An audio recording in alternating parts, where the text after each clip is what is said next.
அண்ணன் மாநில பொதுச் செயலாளர் அவர்கள் அப்துல் சமத் சார் அவர்கள் உரையாற்றுவார்கள்.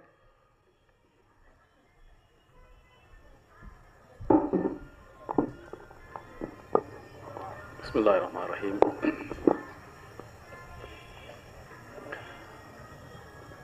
அளவற்ற அருளாளனும் நிகரில்லா பேரன்பு கொண்டவனுமாகிய எல்லாம் வல்ல ஏக இறைவனை போற்றி புகழ்ந்தவனாக தொடங்குகின்றேன். செங்கல்பட்டு நகரில் முஸ்லிம்கள் உள்ளிட்ட ஒடுக்கப்பட்ட மக்களின் உரிமைகள் பாதுகாப்பு பேரியக்கமான தமிழ்நாடு முஸ்லிம் முன்னேற்ற கழகத்தின் சார்பில் நடைபெறக்கூடிய ஆம்புலன்ஸ் அர்ப்பணிப்பு விழா மற்றும் சமூக நல்லிணக்க பொதுக்கூட்டத்தினுடைய தலைவர், ஆற்றல் வாய்ந்த மனிதநேய மக்கள் கட்சியுடைய மாவட்ட செயலாளர் அருமை சகோதரர் செங்கை டி முகமது யூனுஸ் அவர்களே, வரவேற்புரை ஆற்றியிருக்கக்கூடிய மாவட்ட துணை செயலாளர் அருமை சகோதரர் லால் பாஷா அவர்களே, இறைவசனம் ஓதி துவக்கி வைத்திருக்கக்கூடிய மக்கா மஸ்ஜிதினுடைய தலைமை இமாம் மௌலவி எஸ் அம்ஜத் பர்வேஷ் அவர்களே, முன்னிலை வைக்கக்கூடிய நகரத்தினுடைய தலைவர் சுல்தான் அவர்களே, நகர செயலாளர் முகமது முஸ்தபா அவர்களே, நகர செயலாளர் அப்துல் மாலிக், இப்ராஹிம், அன்சர் பாஷா, காசிம், அலி பாஷா, அய்யூப் கான் உள்ளிட்ட செங்கல்பட்டு நகரத்தினுடைய பொறுப்பாளர்களே, இந்த அருமையான இந்த நிகழ்வில் எனக்கு முன்னால் உரையாற்றி இருக்கக்கூடிய பொதுக்கூட்டம், மாநாடு மட்டுமல்ல, போராட்ட களத்தில் கலந்து கொண்டு சிறை செல்ல வேண்டும் என்று சொன்னாலும் முன்னணியில் வந்து நின்று சிறை செல்லக்கூடிய அருமை தோழர் மறுமலர்ச்சி திராவிட முன்னேற்ற கழகத்தினுடைய துணை பொதுச் செயலாளர் மல்லை சத்யா அவர்களே, மனிதநேய மக்கள் கட்சியினுடைய துணை பொதுச் செயலாளர் அருமை சகோதரர் தாம்பரம் யாக்கூப் அவர்களே, மனிதநேய மக்கள் கட்சியுடைய மாநில அமைப்பு செயலாளர் மாயவரம் அமீன் அவர்களே, தலைமை நிலையத்தினுடைய செயலாளர் வழக்கறிஞர் எம் ஜெயினுல்லாப்தீன் அவர்களே, தலைமை பிரதிநிதி அச்சிரப்பாக்கம் ஷாஜஹான் அவர்களே, மருத்துவ சேவனினுடைய மாநில செயலாளர் அருமை சகோதரர் கலீல் ரஹ்மான் அவர்களே, இந்த மாவட்டத்தினுடைய தலைவர் நகர்மன்ற உறுப்பினர் அருமை சகோதரர் முகமது ரஃபீக் அவர்களே, மாவட்ட செயலாளர் சம்சுத்தீன், பொருளாளர் எஸ் எம் முஸ்தபா உள்ளிட்ட மாவட்ட நிர்வாகிகளே, சரியத் சமாதான குழுவினுடைய பொறுப்பாளர் அருமை சகோதரர் எம் எம் பாஷா அவர்களே, இந்த அருமையான நிகழ்விற்கு வாழ்த்துறை வழங்கி அமர்ந்திருக்கக்கூடிய மார்க்சிஸ்ட் கம்யூனிஸ்ட் கட்சியினுடைய முன்னாள் மாவட்ட செயலாளர், இப்போது மாநில கட்டுப்பாட்டு குழுவினுடைய பொறுப்பாளர் அருமை தோழர் டி சங்கர் அவர்களே, விடுதலை சிறுத்தைகள் கட்சியினுடைய நகர செயலாளர் அருமை தோழர் ஜே ரவீந்திரன் அவர்களே, செங்கல்பட்டு மாவட்டத்தினுடைய அரசு காஜி மௌலவி பழுல் ஹக் தாவூதி அவர்களே, பேசி விடைபெற்றிருக்கக்கூடிய தமிழ் தேசிய விடுதலை கட்சியினுடைய தலைவர் அருமை தோழர் செந்தமிழ் குமரன் அவர்களே, மற்றும் உள்ள மாவட்ட பொறுப்பாளர்களே, பல்வேறு கிளையினுடைய நிர்வாகிகளே, திரண்டிருக்கக்கூடிய சகோதர சகோதரிகளே, தாய்மார்களே, உங்கள் அனைவர் மீதும் ஏக இறைவனின் சாந்தியும் சமாதானமும் என்றென்றும் நின்று நிலவட்டுமாக என்று பிரார்த்திக்கின்றேன். அஸ்ஸலாமு அலைக்கும் வரஹ்மத்துல்லாஹி வபரகாத்துஹு. தமிழகத்தின் பல்வேறு பகுதிகளில் இதுபோன்ற ஆம்புலன்ஸ் அர்ப்பணிப்பு நிகழ்ச்சிகளிலே கலந்து கொண்டு அர்ப்பணிப்புக்கூடிய ஒரு வாய்ப்பினை இந்த இயக்கத்தின் பொதுச் செயலாளர் என்ற அடிப்படையில் பெற்றிருந்தாலும், இந்த செங்கல்பட்டு நகரத்தில் நடைபெறக்கூடிய இந்த நிகழ்வில் பங்கெடுப்பதில் ஒரு பெரும் மகிழ்ச்சி அடைகின்றேன். ஏனென்று சொன்னால், இது என்னுடைய சொந்த மாவட்டம் என்பதால் ஒரு மகிழ்ச்சி சூழ்ந்த ஒரு நிலையில் நான் நின்று கொண்டிருக்கின்றேன்.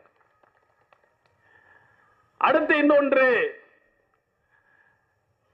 நம்முடைய யூனுஸை பற்றி வரிசையாக நம்முடைய அருமை சகோதரர் மல்லை சத்யா தொடங்கி ஷாஜஹான், யாக்கூப் என்று பலரும் பல்வேறு செய்திகளை வங்காளதேசத்து யூனுஸ் தொடங்கி நம்ம கூடுவாஞ்சேரி ஊரப்பாக்கம் யூனுஸ் வரைக்கும் தொடர்பு படுத்தி இங்கே சொன்னார்கள். அதற்கெல்லாம் ஒரு தகுதி வாய்ந்த ஒரு ஆற்றல் மிக்க செங்கை தோழர் தான் நம்முடைய யூனுஸ் என்பதில் மாற்று கருத்துக்கு இடமே இல்லை. செங்கல்பட்டில் எதுன்னு சொன்னாலும் அது காவல் நிலைய பிரச்சனை, அல்லது கலெக்டர் ஆபீஸ்ல பிரச்சனை, மருத்துவமனையில என்று சொன்னாலும் மாவட்ட தலைநகரத்தில் யூனுஸ் இருக்கிறார், தைரியமாக செல்லுங்கள் என்று மாவட்டம் முழுக்க இருக்கக்கூடியவர்களை அனுப்பி வைக்கக்கூடியவர்களாகத்தான் இன்றைக்கு தமுகவுடைய தோழர்கள் இருக்கின்றார்கள். மாவட்டத்தில் மட்டுமல்ல, தமிழ்நாட்டில் எந்த மூலையில் இருந்து செங்கல்பட்டில் பிரச்சனை என்று சொன்னாலும் யூனுஸை தொடர்பு கொள்ளக்கூடிய ஒரு அளவில் ஒரு ஆற்றல் வாய்ந்த செயல் வீரராக அவர் இருக்கின்றார். இன்னொரு செய்தி முக்கியமா, 2006 கல்பாக்கத்திற்கு அன்றைய நிலையில 18வது ஆம்புலன்ஸ் அர்ப்பணிப்பு நிகழ்ச்சி, அர்ப்பணிக்க வேண்டிய சூழல்ல 18வது ஆம்புலன்ஸ் வாங்குறோம் புதுப்பட்டினத்துக்கு, என்ற சொந்த ஊருக்கு. அன்னைக்கு அந்த ஆம்புலன்ஸுக்கான விலை 3 லட்சம் ரூபாய். அந்த 3 லட்சம் ரூபாய் வசூல் செய்வதற்கு ஒரு பெரும்பாடுபட்டு கொண்டிருந்தோம். பலரையும் சந்தித்து வாங்கி கொண்டிருந்த நிலையில செங்கல்பட்டு யூனுஸும் இங்க இருக்கக்கூடிய SM இப்ராஹிம், லால் பாஷா போன்ற தோழர்களோடு இணைந்து செங்கல்பட்டில் மட்டும் வசூலித்து 70,000 ரூபாயை 2006 புதுப்பட்டினம் ஆம்புலன்ஸுக்கு வழங்கியவர்கள் நம்முடைய தோழர்கள், குறிப்பாக நம்முடைய யூனுஸ் தலைமையிலான குழு என்பதை இந்த நேரத்தில் நன்றியோடு நினைவு கூற விரும்புகின்றேன். அதனால் இன்றைக்கு 209வது ஆம்புலன்ஸாக அர்ப்பணிக்கப்பட்டிருக்கக்கூடிய இந்த ஆம்புலன்ஸ் என்பது இன்றைக்கு தமுக என்ற இந்த இயக்கத்தின் மிக முக்கியமான ஒரு சேவை பணியின் அடையாளம்.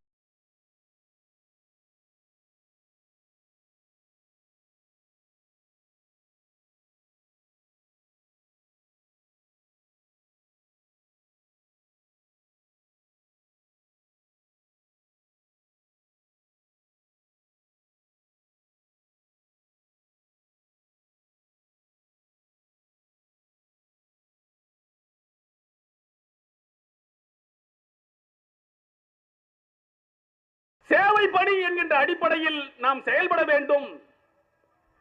இன்றைக்கு சங் பரிவார கூட்டம் இந்த முஸ்லிம் சமூகத்தை தனிமைப்படுத்துவதற்காக பல்வேறு சதித்திட்டங்களை நிகழ்த்தி கொண்டிருக்கிறார்கள்.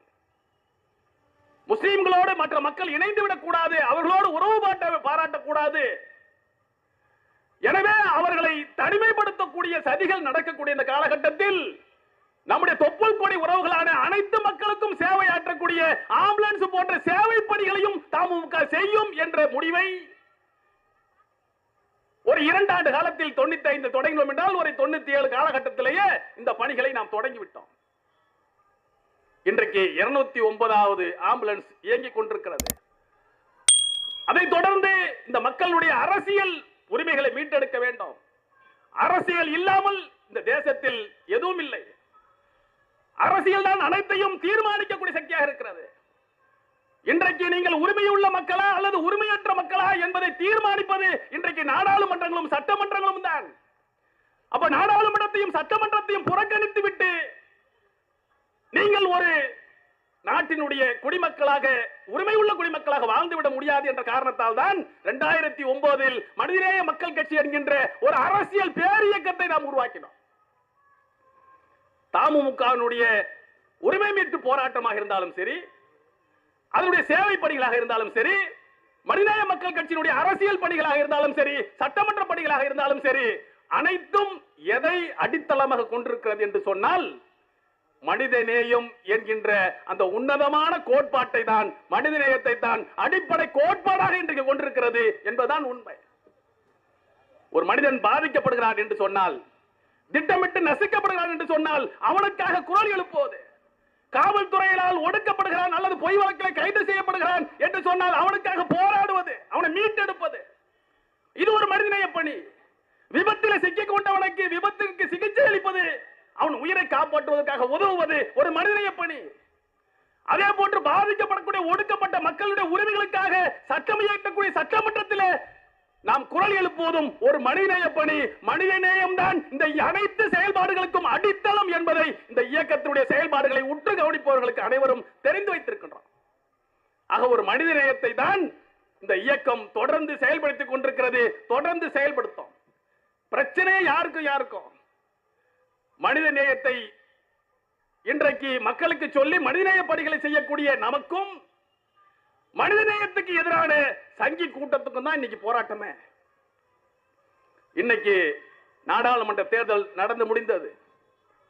நாடாளுமன்ற தேர்தலில் நாம் எதிர்பார்த்த ஒரு ஆட்சி மாற்றம் வரல, ஒரு வருத்தம் தான்.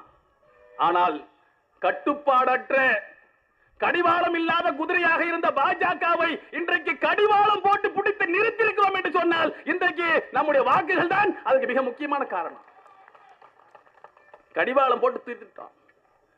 கடந்த 10 ஆண்டுகள்ல எந்த சட்ட திருத்தத்தையும் எவங்கிட்டையும் அவன் கேட்கவே இல்லை, யாருகிட்டும் கேட்கல.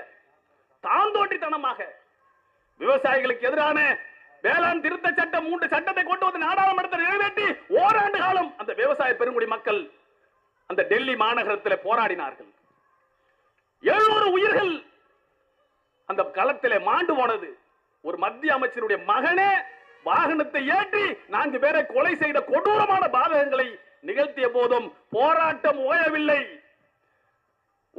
ஒரு புள்ளி கமா கூட சட்டத்தில் மாற்ற மாட்டோம்னு சொன்னா, ஆனால் ஓராண்டு கால விவசாயிகளுடைய போராட்டம் அந்த சட்டத்தை பின்னங்கால் பிடரையில் அடிபட ஓட வைத்தது என்பதுதான் வரலாறு. மக்கள் எழுச்சிக்கு முன்னால் இந்த சங்பரிவார சக்திகள் மண்டியிட்டார்கள் என்பதை கடந்த போராட்ட காலங்களில் பார்த்தோம். அப்படி கேட்காமல் இவர்கள் சட்டங்களை நிறைவேற்றிக் கொண்டிருந்தால் ஒவ்வொன்றும் இன்னைக்கு அதே போன்ற ஒரு சட்டத்தை கொண்டு வந்தாங்க. வக்பு வாரிய திருத்த சட்டம். வக்பு வாரிய திருத்த சட்டம் எதுக்கு கொண்டு வந்திருக்கேன்னு கேட்டா, அந்த கிரண் ரிஜிஜுன்னு சொல்லி சிறுபான்மை நலத்துறை அமைச்சர், சிறுபான்மை நலத்துறைக்கு ஒரு சிறுபான்மை சமுதாயத்தை சேர்ந்தவரை கூட போட முடியாத அளவிற்கு வன்மம் வெறி ஏறி போயிருக்கக்கூடிய இந்த பிஜேபி கூட்டம், அந்த கிரண் ரிஜிஜு சொல்கின்றார், சச்சார் குழு பரிந்துரையின் அடிப்படையிலான ஒரு முன்னெடுப்பு தான் இதான். சச்சார் குழு பல்வேறு பரிந்துரைகளை கொடுத்துச்சு இல்ல, அதுல ஒரு பரிந்துரையா இது. அவர்கள் எவ்வளவு வன்மம் வாய்ந்தவர்கள் என்பதை இந்த சட்டத்தின் வாயிலாக பார்க்க முடியும். முஸ்லிம் அல்லாத 2 பேர் வக்பு வாரியத்தில் இடம்பெற வேண்டும் என்று சொல்லப்பட்டதற்கு நம்முடைய திராவிட முன்னேற்ற கழகத்தினுடைய நாடாளுமன்ற குழு தலைவர் அருமை சகோதரி கனிமொழி உள்ளிட்டவர்கள், காங்கிரஸ் கட்சியுடைய கேசி வேணுகோபால் போன்றவர்கள் அருமையான விளக்கத்தை கொடுத்திருக்கிறார்கள். அதெல்லாம் ஒரு புறம். மிக முக்கியமாக இந்த சட்டத்தில் சொல்லப்பட்டிருக்கக்கூடிய ஒரு செய்தி, வக்பு வாரியத்திற்கு இருக்கக்கூடிய அந்த உரிமையை, நிலம் யாருக்கு சொந்தம், நிலம் எப்படிப்பட்டது, எப்படி கையாளுறது பற்றிய உரிமை மாவட்ட ஆட்சித் தலைவர்களுக்கு, கலெக்டர்களுக்கு கொடுக்கப்படும். அப்படி கலெக்டர்களுக்கு கொடுக்கப்பட்டால் என்ன நடக்கும் என்று சொன்னால், எதற்காக இவர்கள் கலெக்டர் இடத்தில் கொடுக்க வேண்டும் என்று எதிர்பார்க்கிறார்கள் என்றால், ஒட்டுமொத்த வக்பு சொத்துக்களையும் சூறையாட வேண்டும் என்பதுதான் என்னுடைய நோக்கம். வக்பு சொத்துனே ஒன்று இருக்கக்கூடாது. இன்னைக்கு வக்பு வாரிய சொத்துக்கள் என்பது எந்த நிலையிலான சொத்துக்கள் தெரியுமா? இந்தியாவில் ராணுவத்திற்கு அடுத்து அதிகமான சொத்துக்களை கொண்ட, ரயில்வேக்கு அடுத்து அதிகமான சொத்துக்களை கொண்டது இந்தியாவுடைய வக்பு வாரியம். கிட்டத்தட்ட 9.5 லட்சம் ஏக்கர் நிலங்கள் இந்தியா முழுக்க இருக்கிறது. தமிழகத்தில் மட்டும் 3 லட்சம் ஏக்கர்கள் தமிழகத்தில் மட்டும் இருக்கிறது. கிட்டத்தட்ட 1 லட்சம் கோடி, 1.2 லட்சம் கோடி ரூபாய் மதிப்பிலான சொத்துக்கள்.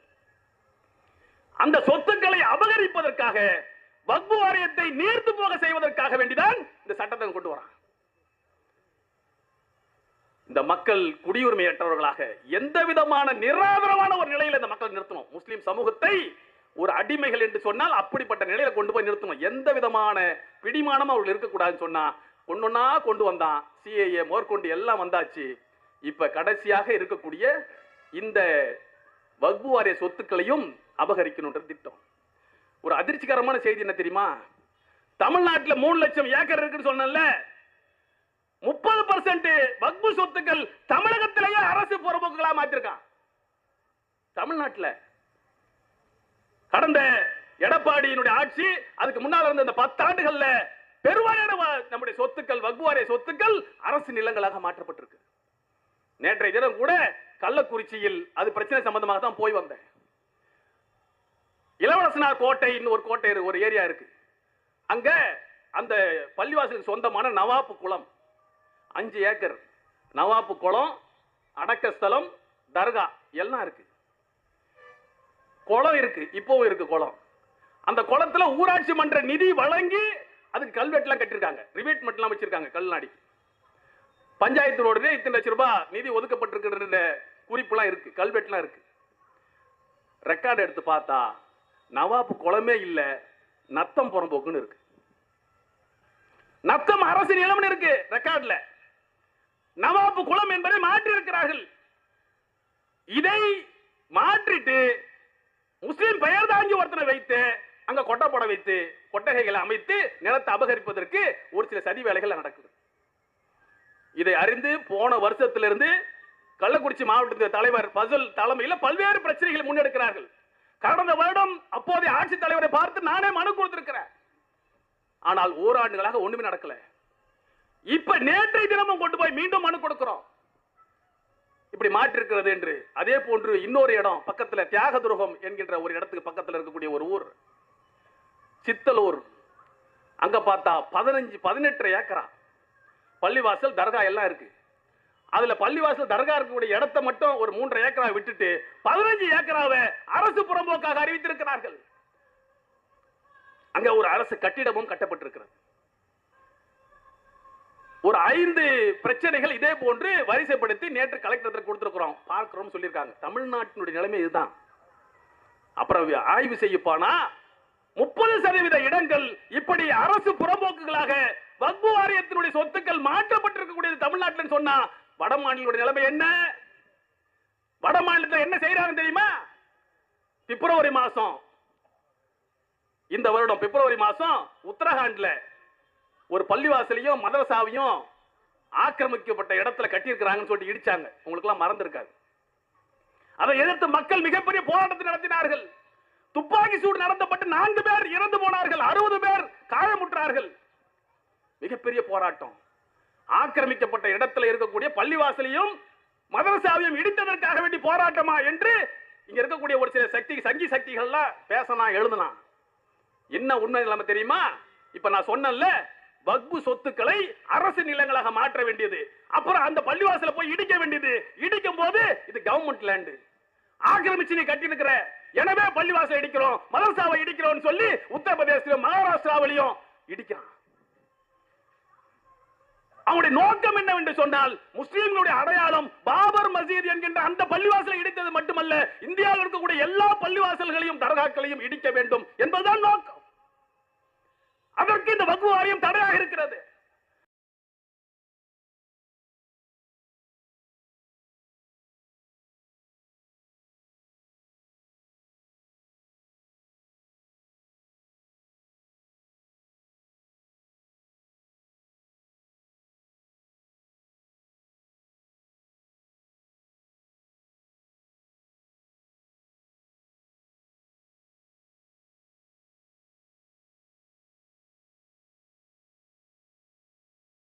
ஆனாலும் எங்களுக்கு சீட்டு வேண்டும் என்பதை விட இந்த நாடுதான் எங்களுக்கு எல்லாவற்றிலும் முக்கியமானது. நாட்டை காப்பதற்காக நாங்கள் எந்த தியாகத்துக்கும் தயார் என்றுதான் இந்த நாடாளுமன்ற களத்தில் நாங்கள் களமாடினோம். தமிழ்நாட்டு மக்கள் மிக அருமையான தீர்ப்பை தந்தார்கள். 40க்கு 40 100% வெற்றியை கொடுத்து சங்கிகளை மண்ணை கவ செய்தோம். தமிழ்நாடு மட்டும் இல்ல, அவன் நினைச்சுக்கிட்டு இருந்தான் உத்தரப்பிரதேசத்தில் அயோத்தியில ராமர் கோயிலை கட்டிட்டா உத்தரப்பிரதேசத்தில் 80க்கு 80 நம்ம சீட்டு தான் அப்படின்னு கணக்கு போட்டான். போன தடவை 63 சீட்டு வந்தோம், இந்த வாட்டி 80 பிடிச்சிடலாம் சொல்லி கணக்கு போட்டான். உத்தரப்பிரதேச மக்கள் மிக தெளிவாக சிந்தித்திருக்கிறார்கள். இது இங்கதான் மிக முக்கியமான செய்தியே இருக்கு. மிக முக்கியமாக உத்தரப்பிரதேச மக்கள் கொடுத்த அடிதான் 80 சீட்டுகளில் 43 சீட்டுகளில் பிஜேபியை மண்கவ செய்து தோல்வியடை செய்தார்கள். அதுதான் இன்றைக்கு நாடாளுமன்ற பெரும்பான்மை இல்லாமல் இந்தியா கூட்டணி இன்றைக்கு ஆளுமை செலுத்தக்கூடிய ஒரு நிலை இன்றைக்கு வந்திருக்கிறது. அதுலயும் இன்னொரு செய்தி தெரியுமா? எந்த அயோத்தி இவர்கள் மக்களை வன்மத்தோடு மதவெறி ஊட்டுவதற்காக வேண்டி பயன்படுத்தினார்களோ, அந்த அயோத்தி அமைந்திருக்கக்கூடிய பைசாபாத் தொகுதியில் ஒரு தலித் சகோதரரை பொது தொகுதியான அந்த தொகுதியில் நிற்க வைத்து சமாஜ்வாதி பார்ட்டி மாபெரும் வெற்றியை அந்த மக்கள் வழங்கினார். இதான் செய்தி. இவன் நினைச்சுக்கிட்டு இருக்கான். அகிலேஷ் யாதவ் தான் சொன்னாரு, எதுக்காக இந்த வக்பு திருத்த சட்டம் தெரியுமா? முஸ்லீம்களுக்கு எதிராக சட்டத்தை கொண்டு வந்தா சோறு விட்டுருக்கிறான்ல தோல்வியில, உண்மையிலேயே தோர்த்தது அவன் தாங்க. அதாவது இன்னும் ஆட்சியை பிடிச்சிட்ட மாதிரி இந்தியா கூட்டணிக்காரங்களா இவ்வளவு சந்தோஷமா இருக்காங்கன்னு பேசுறான் அவன். அவன் நினைச்சான் 400 சீட்டுகளுக்கு மேல நம்ம வெற்றி பெற்றுலாம். அப்படி வெற்றி பெற்றுட்டா எவனும் கேட்க முடியாது, நாம் வைத்ததுதான் சட்டம், இந்தியா என்கின்ற இந்த நாட்டை இந்து ராஷ்டிரம் என்று அறிவித்து விடலாம். பாபா சாஹிப் அம்பேத்கர் உருவாக்கிய அரசியல் சாசன சட்டத்தை தூக்கி வீசிவிட்டு மனு தர்ம சட்டத்தை இங்க கொண்டு வந்து அமுல்படுத்தி விடலாம், தேசிய கொடியானது மூவர்ண கொடியை இறக்கிவிட்டு காவி கொடியை தேசிய கொடி ஆக்கி விடலாம் என்று கனவு கண்டார்கள். அந்த கனவில் மண் விழுந்து இன்றைக்கு ஆட்சியை தக்க வைப்பதற்காக வேண்டி ஆந்திராவுக்கும் பீகாருக்கும் ஓட வேண்டிய நிலையை கொண்டு வந்திருக்காங்க பார். இந்திய மக்கள் விழிப்படைந்து விட்டார்கள் என்பதுதான் இன்றைக்கு சொல்லிக்கூடிய செய்தி. இன்றைக்கு அரசியல் என்பது மிக தெளிவான நிலையை நோக்கி போய் கொண்டிருக்கிறது சகோதரர்களே. முஸ்லீம்களை கொன்னா, முஸ்லீம்களுக்கு எதிராக வெறுப்ப பரப்புனா இந்துக்கள் எல்லாரும் சேர்ந்து நமக்கு ஓட்டு போட்டுருவாங்கன்னு நினைச்சான். அது பொய்யாக்கப்பட்டிருக்கிறது. முஸ்லீம்கள் மீது நீ தொடர்ந்து வன்மத்தை விதைத்தால் அதை நாங்கள் ஏற்றுக்கொண்டு உனக்கு வாக்களிக்க மாட்டோம் என்கிற நிலைப்பாட்டை இந்திய மக்கள் எடுத்திருக்கின்றார்கள். இந்த நாடாளுமன்ற தேர்தலில் நம்ம பார்த்ததுல மிக முக்கியமான ஒரு செய்தி என்ன தெரியுமா? இவ்வளவு நாள் இல்லாத ஒரு முக்கியமான செய்தி, நாடாளுமன்ற தேர்தலினுடைய தேர்தல் பிரச்சாரத்தில் அவன் மதவெறியை விதைச்சான். காங்கிரஸ் இந்தியா கூட்டணி ஆட்சிக்கு வந்தால் ஊடுருவல்காரர்கள் எல்லாத்தையும் எடுத்துக்கிட்டு போயிடுவாங்க. 2 எருவு மாடு இருந்தா அதுல ஒரு எருவு மாடு எடுத்துட்டு போயிடுவாங்க. தாலியை பறித்துக் கொள்வார்கள். இப்படிலாம் வெறி ஊட்டினார்கள். ஆனால் இந்தியா கூட்டணியுடைய தலைவர்கள் ராகுல் காந்தி உள்ளிட்ட அனைத்து தலைவர்களும் மிக பொறுமையாக ஒரு செய்தியை திரும்ப திரும்ப பேசிக் கொண்டிருந்தார்கள்.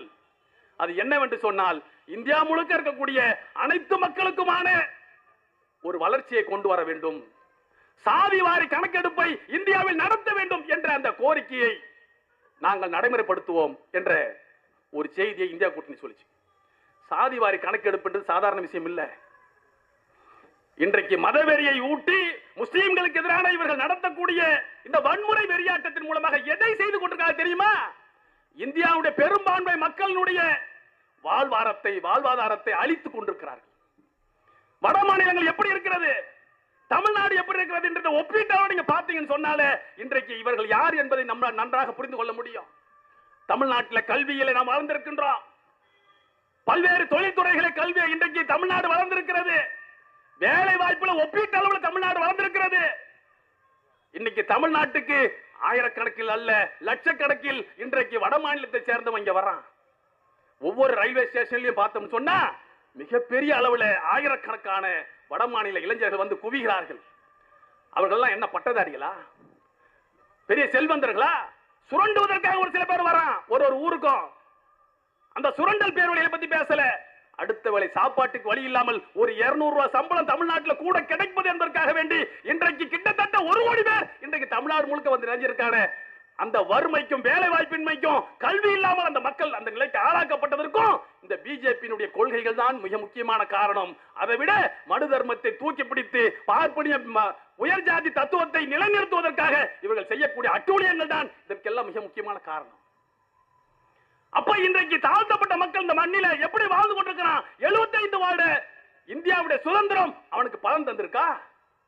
இந்த நாட்டில் பிற்படுத்தப்பட்ட மக்கள் பெரும்பான்மை மக்கள் 65%. தமிழ்நாட்டில் நாடாரு, வன்னியரு, தேவரு, கொங்குவேளா, கவுண்டர் சொல்றோமே, இப்படி வட மாநிலம் இருக்கக்கூடிய பல்வேறு பிரிவு மக்கள், பிற்படுத்தப்பட்ட மக்கள் 65% மக்கள். அவனுடைய கல்வி நிலை என்ன, அவனுடைய பொருளாதார நிலை என்ன, அவன் இந்த சுதந்திர இந்தியாவுடைய பலன்கள் அவனுக்கு கிடைச்சிருக்கா? இது விவாதமாக்கப்பட்டது நாடாளுமன்ற தேர்தலில். இது எல்லாம் சாதிவாரி கணக்கெடுப்பு எடுத்தால் ஒரு எக்ஸ்ரே ரிப்போர்ட்டா வெளிவரும் ராகுல் காந்தி பேசினார்.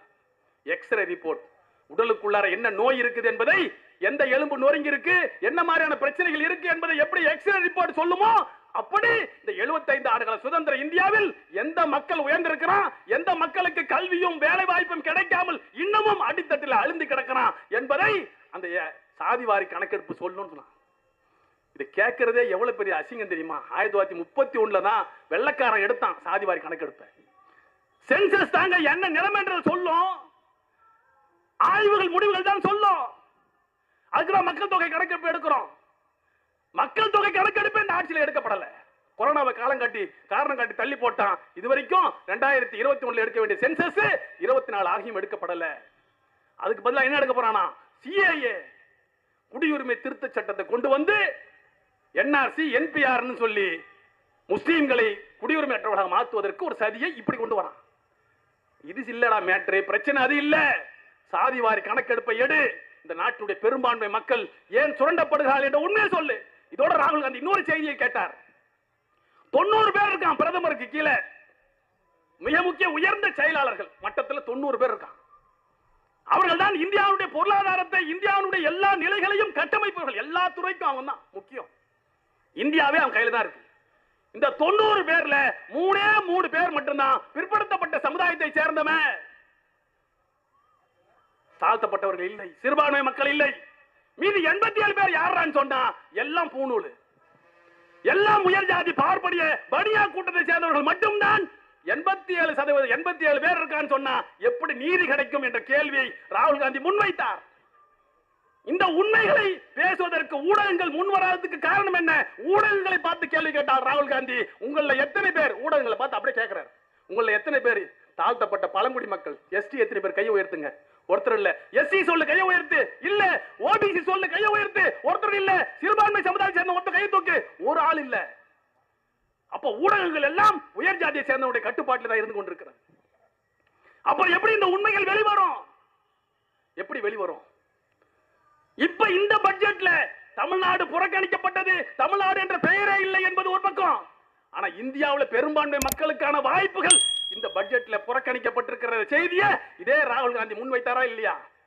அல்வா கின்றீங்களா? அல்வா, பட்ஜெட் அல்வா. அந்த பட்ஜெட் அல்வா கிண்டக்கூடிய இடத்துல எத்தனை பிற்படுத்தப்பட்ட மக்கள் எத்தனை பேர் இருக்காங்க? பிற்படுத்தப்பட்ட பிரதிநிதி, தாழ்த்தப்பட்ட மக்களுடைய பிரதிநிதி எத்தனை பேர்? பழங்குடி மக்களை பிரதிநிதி எத்தனை பேர்? சிறுபான்மை மக்களுடைய பிரதிநிதி எத்தனை பேர்? இந்த கேள்வி கேட்டா இது அல்வாவை பத்தி பேசுறாரு நினைச்சிட்டு தலையில கை வச்சு உட்கார்ந்துருச்சு. யாரு? நிர்மலா சீதாராமன். இது ஒரு ஆழமான செய்தி. இந்தியாவை உண்மையான சுதந்திர இந்தியாவுக்காக கொண்டு செல்லக்கூடிய செய்தி. தந்தை பெரியார் சொன்னார், இந்த நாட்டுக்கு சுதந்திரம் கிடைக்கடா, இந்த சுதந்திர தினத்தை கொண்டாடாது என்று பெரியார் தடுத்தார் என்று சொன்னார். காரணம் என்ன தெரியுமா? வெள்ளக்காரனை விட மிக மிக மோசமானவன் இந்த பார்ப்பனிய கொள்ளக்காரர்கள், அடக்குமுறையாளர்கள். இவர்கள் வீழ்த்தப்படாமல் இந்தியாவுக்கு விடுதலை கிடைக்காது என்பதால் தான் இந்த விடுதலையை கொண்டாடாதீர்கள் என்று பெரியார் சொன்னார். உண்மையான விடுதலை என்பது பார்ப்பனியம் என்ற சித்தாந்தம் வீழ்த்தப்பட வேண்டும். அந்த வீழ்த்தப்படுவதற்கான காரணமாக அடித்தளமாக இருப்பது இந்த சாதிவாரி கணக்கெடுப்பு. இந்த சாதிவாரி கணக்கெடுப்பை நடத்தணும்னு இங்க மட்டுமல்ல, அமெரிக்காவுக்கு போறார், அங்க பேசுறார் ராகுல் காந்தி. லண்டனுக்கு போறார், அங்க பேசுறார் ராகுல் காந்தி.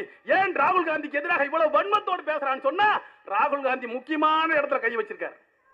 தீர்வை நோக்கி போகக்கூடிய ஒரு இடத்துக்கு கை வைத்திருக்கின்றார். இந்த குரல் ராகுல் காந்தியுடைய குரல் அல்ல, ஒட்டுமொத்த இந்தியாவுடைய குரல் என்ற ஒரு நிலை நிச்சயமாக உருவாகும். ஒட்டுமொத்த இந்தியாவுடைய குரல் உருவாகும். அதுக்கெல்லாம் ரொம்ப நாள் ஆகாது. இப்பவே நாடாளுமன்ற உறுப்பினர்களை கேட்டு பாருங்க. பிஜேபியினுடைய எம்பிக்கள் பெரும்பாலான ஓபிசி, எஸ்சி போன்ற எம்பிக்கள் இந்தியா கூட்டணி தலைவர்கள் வந்து பேசுறாங்க. பிஜேபிக்கு எதிராக நல்லா பேசுங்க, திட்டுங்க, இந்த மோடி அமித்ஷாவை நல்லா திட்டுங்க அப்படின்னு பிஜேபியினுடைய எம்பிக்கள் சொல்வதாக நம்முடைய எம்பிக்கள் வந்து சொல்றாங்க. அந்த அளவுக்கு வெறுப்புல இருக்காங்க. இங்க சொன்னாரு நம்முடைய அண்ணன் மல்லை சத்யா சொன்னாங்க, பங்களாதேஷ்ல இருந்து ஷேக் ஹசீனா துரத்தி அடிக்கப்பட்டது. ஷேக் ஹசீனா துரத்தி அடிக்கப்பட்டது. இவன் 2 பேரும் பாருங்க, கோத்தபய ராஜபக்சே ஓடினான் இலங்கையை விட்டு. கோத்தபய ராஜபக்சே ஆகட்டும், ஷேக் ஹசீனா ஆகட்டும், இவங்க 2 பேருக்கும் ஐடியா கொடுத்து பின்புலமா நின்றது யார் தெரியுமா?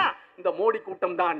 அவர்கள் 2 பேரும் துரத்தி அடிக்கப்பட்டிருக்கிறார்கள். விரைவில் இந்த மோடியும் அமித்ஷா ஆர்எஸ்எஸ் கூட்டம் இந்தியா விட்டு துரத்தி அடிக்கப்படக்கூடிய காலம் வந்தே தீரும். மாற்று கருத்து இல்ல, வந்தே தீரும். நம்பிக்கையோட இருப்போம், தொடர்ந்து களமாடுவோம். வேற ஒண்ணும் இல்ல. இன்றைக்கு இவன் ஏன் முஸ்லீம்களுக்கு எதிராக திருப்புறான்னு சொன்னா, முஸ்லீம்களை கொண்டு வந்து திசை திருப்புறான். உண்மையான பிரச்சனையின் பக்கம் போயிடக்கூடாது. இது இப்ப இல்ல, 100-150 வருஷமா வரலாறு முழுக்க இதுதான். எப்ப ஜோதிபாபுலே 1850களில் மகாத்மா, அவர் தான் மகாத்மா காந்திக்கு முன்னாலே மாபெரும் மகாத்மா ஜோதிபாபுலே, அவருடைய மனைவி சாவித்ரி பாபுலே, இவர்கள் தான் இந்த ஒடுக்கப்பட்ட மக்களுக்காக மராட்டிய மண்ணில் குரல் கொடுத்தவர்கள். அந்த ஜோதிபாபுலேவனுடைய பிரச்சார இயக்கத்தால் பார்ப்பனிய ஆதிக்கத்துக்கு எதிராக அவர் பேசிய அந்த பேச்சுக்களால் சாகு மகராஜ் என்கின்ற கோல்காப்பூர் சமஸ்தானத்துடைய மன்னர் ஈர்க்கப்படுகிறார். என்னடா அநியாயம்! என்னுடைய அமைச்சரவையிலிருந்து எல்லா அதிகார வட்டத்திலும் பிராமண சமுதாயத்தை சேர்ந்தவனே 100% இருந்தா, மற்ற சமுதாயத்துக்கு என்ன? ஜோதிபாபுலே கேட்கறது கரெக்டா தானே இருக்கு. எனவே நான் உத்தரவிடுகிறேன், இனிமேல் 50% மட்டும் தான் பிராமணர்களுக்கு, 50% பிராமணர் அல்லாத மக்களுக்கு வாய்ப்பு என்று முதலே இடஒதுக்கீட்டை அறிவித்தவர் சாகு மகராஜ். அப்புறம் பரோடா மன்னர் அவர் அறிவிக்கிறார், நானும் என்னுடைய சமஸ்தானத்தில் 50% பிராமணர் அல்லாதவர்களுக்கு ஒதுக்குகிறேன் என்றார். பார்ப்பனியம் பார்க்கறான், என்னடா பண்றது?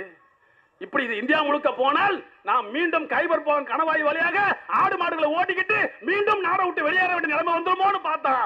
திசை திருப்பதற்காக என்ன கண்டுபிடிச்சான்? முஸ்லீம்களுக்கு எதிரான கலவரத்தை கண்டுபிடிச்சான். வரலாற்றுல எங்கனா சொல், 1893க்கு முன்னால் முஸ்லீம்களுக்கு எதிராக இந்த மண்ணில் முஸ்லீம்கள் 800 வருஷம் ஆண்டாங்க. அதுக்கு முன்னால பல்வேறு ஆட்சியாளர்கள் எங்கேயாவது இந்துக்களும் முஸ்லீம்களும் அடித்துக் கொண்டார்கள், செத்தார்கள், எங்கனா ஒரு கலவரத்தை பதிவு செய்ய காட்டு வரலாற்றுல எங்கேயும் கிடையாது. இந்த கலவரங்கள் பிரச்சனைகள் எல்லாம் இந்த பார்ப்பனிய கூட்டத்தால் உருவாக்கப்பட்டது என்பதை நாம் அனைவரும் நன்றாக புரிந்து கொள்ள வேண்டும். எதற்காக உருவாக்குறான்? இவனுக்கு ஆபத்து வந்துடக்கூடாது, இவனுடைய ஆதிக்கம் தகர்ந்து விடக் கூடாது என்பதற்காக வேண்டி உருவாக்குறான். எப்பெல்லாம் ஆதிக்கம் தகர்க்கூடிய சூழல் வருதோ அப்பெல்லாம் என்ன செய்வான்? முஸ்லீம்களுக்கு எதிரான கலவரத்தை தூண்டுவான். 1991 சமூக நீதி காவலர் VP சிங் அவர்கள் சுதந்திர இந்தியாவை 45 வருஷத்துக்கு பிறகுங்க, ஒரு வருஷம் 2 வருஷம் இல்ல, 45 வருஷத்துக்கு பிறகு பெரும்பான்மை மக்களான பிற்படுத்தப்பட்ட சமுதாயம் 65% வாழக்கூடிய முஸ்லீம்களுக்கு அல்ல, இந்த பெரும்பான்மை மக்களுக்கு ஒரு 27% இடஒதுக்கீட்டை கொடுக்கிறார் மண்டல் கமிஷன் அடிப்படையில். இந்த பிஜேபி காரர் என்ன செஞ்சா தெரியுமா? அவருடைய ஆட்சிக்கு கொடுத்த ஆதரவை வாபஸ் பெறுவது மட்டுமல்ல, ரத யாத்திரை என்ற பெயர்ல அத்வானி தலைமையில ரத்த யாத்திரை நடத்தி நாடு முழுக்க அவர்கள் ஊர்வலம் போன்ற இடங்கள்லாம் ரத்த களரியாக முஸ்லீம்கள் அடித்து கொல்லப்பட்ட கொடூரத்தை பார்த்தோம்.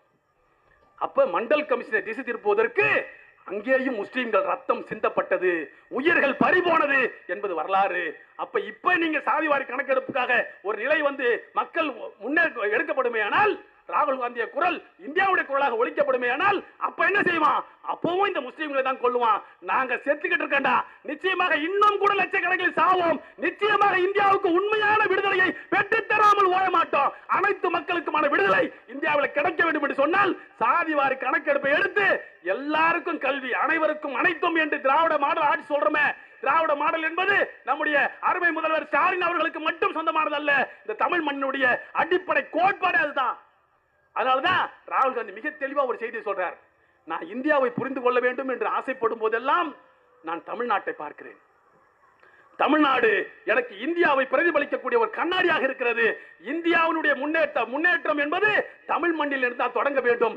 தமிழ் மண்ணினுடைய திராவிட சித்தாந்தம் அது சொல்றாரு.